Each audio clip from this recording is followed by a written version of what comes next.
The first challenge we had with Abby playing football and going to training was when one of the coaches took the parents aside and said he couldn't deal with the girls. So he was going to ask him to stop coming to training.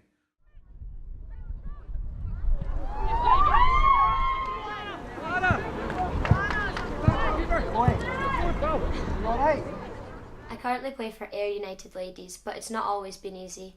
I started playing football when I was around 5 or 6 years old for the primary school team, but after a few weeks of the training, the girls got told that we weren't allowed to go back. So that's when myself and another couple of dads took the girls aside and scheduled our own training.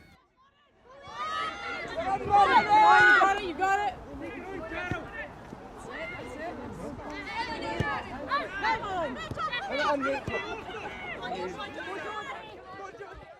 With the primary school football, the girls were entered into some tournaments as well. And at the end of one of the tournaments, one of the coaches from one of the Aberdeen teams came and spoke to me and asked if the following season, if Abby would like to play for East End, which was one of the feeder clubs into Aberdeen Football Club. When I signed for Aberdeen when I was in primary 7, it seemed really, really cool because that's a team I've grown up supporting and going to watch every weekend with my dad. But it wasn't always easy with some of the comments that had been made at school. I'd always played football with the boys at the park, but when I started academy, I used to get a lot of insults. It was just like playground sexism and people calling me a lesbian because I was a girl who wanted to join in with them.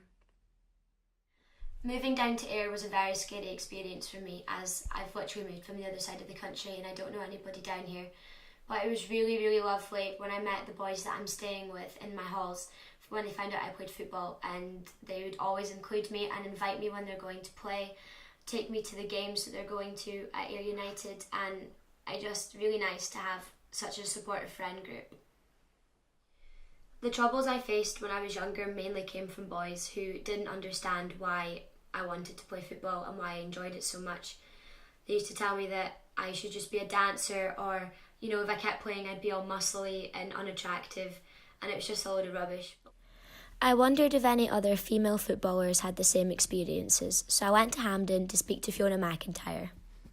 My first memory of playing football, I think, is probably around 4 years old. I remember playing in the playground in primary 1. At that point, it was everyone played, mostly the boys. I think I was one of the few girls that played, and it was about 20 players versus 20 other players. So at lunchtime, you maybe got 2 kicks to the ball. But just everyone running. I just remember being involved and running about the playground and coming in with tights and socks, and my mum not being too happy about that.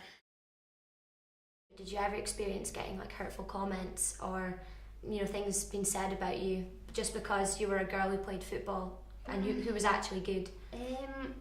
Not really. I wouldn't say anything hurtful. I was always quite a small and diminutive in stature, so probably it was more hurtful from within the game that people would maybe say, oh, she'll never get in that squad because she's small, but it was never about being female. I don't think I can recall, if anything, I was probably identified by being a footballer, so at school people would say, oh, that's the girl that plays football, because there weren't many. It wasn't like there was a lot of us. I think there was one other girl I remember in my year that played, so her and I would obviously be quite close, even though we played for different teams.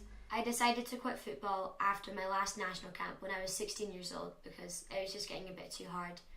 The comments people make behind your back and on the internet always come back to the person. They always find out, and it's just not fair.